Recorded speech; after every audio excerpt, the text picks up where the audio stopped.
Well, welcome. This is Leading Organization Change. I am Dr. Darrell Green. I am going to be a moderating facilitator. We have had a great semester in this particular class, focusing on change. And one of the things that we offer in our business school is the opportunity to get some experience in what we call is micro internship. Team 1, 4, 5, 3, 2, and 6 is the order they're going to come in.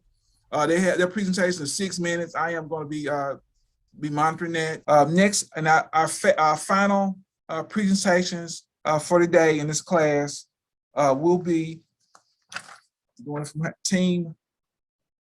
Help me out, team. Where we at? Team 6. Team 6, you're up.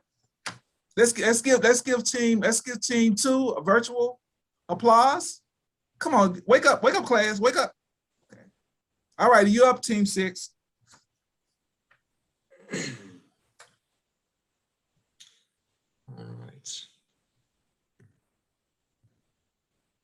All right, you see and hear me? Yes, you good. All right, so we are team 6. I am Will, and Bruno is my partner here, our teammate. And we had our micro internship was with Scot Loyd. He is the head of lead speakers. So our agenda today is we're going to go over the client's background, our problem statement, our scope, our business strategy, our analyses, and then results, and then wrap it up with the lessons learned and conclusion. So Scott is a professor at OBU, and he actually teaches the argument, public speaking, persuasion, and social responsibility. And he's also, as he said, the debate coach as well. Some of his accomplishments are that he won the international speaking competition for the states of Louisiana and coached the award-winning Louisiana College Debate Squad to 3 consecutive top 5 national finishes. So for our problem statement, our first one here is reaching a further audience. We really wanted to gain attraction and bring more followers to him and just really further his reach to pull in a larger audience, just to increase his personal brand. Also, another problem statement is creation of new content. As I said, he's a very busy professor. He teaches many classes and he's the coach of the debate team. So just creating new content and posting that, working that into his schedule is a problem. As well as improving his personal brand through social media, and just like I said, with reaching further audience, we just want to increase his personal brand and get his name out there. So for our teamwork scope, some of our KPIs we worked on was change. So this we worked as a team through change, through learning new skills, developing video editing skills, and just working together to really change up the consistent schedule, and just working through that change just to kind of wrap that with the class. Also developing skills, like I said, me and Bruno both had to work through developing new editing skills through editing images and videos to be able to post on social media. And another one, or the last one, is feedback. That was working through the client's feedback. There's some tasks we brought back to him that he had some comments on and things to work on. So just working through that and really just making it the best we can. For our business strategy, we began with some modern and popular posts, but no really consistent schedule. And when we finished, we were hoping to make a consistent schedule for him, and we met every Friday for the semester, and just gave him our progress and all the tasks. And he had new tasks for us every time, and then we just worked together to be able to do that. So our hope was just to make that consistent schedule for him, like we did, and then just hand it off to him for his future integration into his current schedule. And I'm going to go ahead and hand it off to Bruno for the stoplight. All right, thanks, Will. I'm going to talk about a stoplight chart here. You guys should be familiar with it at this point. The first thing we have social media content, because he's trying to reach out to further audience. So he needs new content for his channel. Also, he has 2 Facebook pages, which it's a thing that he might want to be careful with, because sometimes you get like 100 likes. Instead of getting 100 likes, you get 50 and 50, and you don't want that to happen. And then in the yellow, we had innovation, because he needed new ideas for his content. Divided attention, because we talked about it, and sometimes there's too much going on. He's a OBU professor teaching 4 or 5 different classes, trying to be a social media influencer, coach, debate coach, traveling to seminars. So that might be a lot going on right now for him. However, he is willing to change. And as you can see, he's on the call. He's an amazing speaker, and that is a really good thing about him. Next, we're going to go to our results. This is some of the stuff that we worked with, some images that were posted on his social media. These are some of the numbers we had. Not a lot of a change here, but he got a couple followers on Facebook. And then the highlight of our work, which is going to be on the next slide, it's the video that we worked with. Will and I edited the video for him, and then he posted it on his LinkedIn profile. Yeah, you can play the video, that's fine. Just, yeah, I'll have it on the side here. He posted on his LinkedIn profile, and we had a couple of people watching it, commenting. We have positive comments, negative comments, and I think we got some good engagement from it as well as we are concerned. And then on our next slide,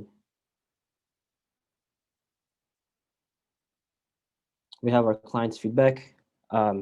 Overall, I think we had a great experience with him, but something that we talked about that we could improve is setting a benchmark at the start of the semester, because we kind of didn't know where we were headed. We were just kind of going with the flow, and that's something that we need to improve when we're dealing with the client.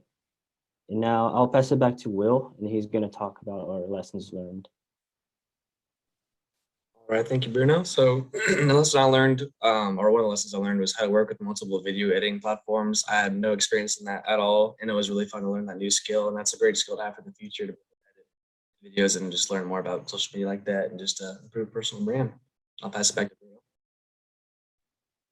For me personally, having to adapt to the client's need, that's one thing that I learned, because sometimes you want to get out of your comfort zone and like do what you got to do. And that's what I learned with Scot during this internship.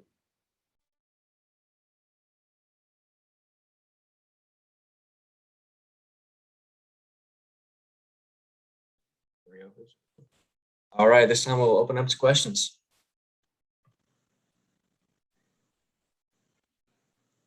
Man, Professor Loyd, you mind unsharing the screen? Professor Loyd, I did not know you were a model. Based on those photos, we're going to start with the client. Professor Loyd, you're going to start first. Yeah, some of those pictures had some heavy editing, I promise you that. So I appreciate Bruno and Will. They were a joy to work with. As I said in my quote, I think they did a solid job in communicating with me and making sure that we worked together and met on a regular basis. And so that was very, very good, a step up from previous folks that I'd worked with. So I appreciate their efforts in doing that. Something that I mentioned to them in our concluding session together was that, and they mentioned this in the presentation, one of the difficulties with working with someone like me or anyone that is producing social media content is that sometimes the client doesn't know for sure where they want to go or how they want to get there. So I encouraged Will and Bruno to solicit questions, solicit answers from the client. So if they could have crafted questions, maybe on the front end, it would have probably given us a better roadmap to see where we want to go and what we want to accomplish. Because at the end, we all agreed that what could have made this experience better is to have clear benchmarks and goals so that we could measure achievement. I heard someone say the other day, and I think it's true, that if it can't be measured, then it doesn't exist. And so that's a great rule of thumb for anyone that is working with the public. You have to find a way to measure your results. And so we should have set those benchmarks on the front end. And if your client doesn't know, then it's your responsibility to set those goals, to set those benchmarks so that you can over deliver on the back end. I don't know if this was intentional, but I'll ask the question. Will and Bruno, did you think about your backgrounds as far as on your on the Zoom today? or did it just happen? I have a glitch on my background right now, and I have to leave the meeting to fix it. That's why I couldn't do anything about it. Where are you, Bruno? I'm in the library. I have a white background, completely white. Okay. Yeah. Well, what we're seeing is it looks like you're in a high rise or something. So my comment was, and sometimes it's better to be lucky than good. So maybe you got lucky on this if you didn't think it through too much.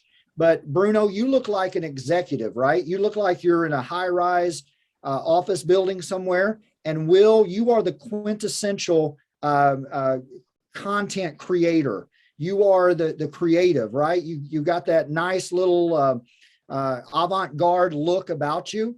And so maybe you got lucky on that, but if you are a consulting agency, there you go. That's even better, Bruno, right? When you lean back, you got the corner office. So if you're a consulting agency, what you want to communicate to your clients is that you have someone that is in charge, that is an administrator, but you've also got very good creative people.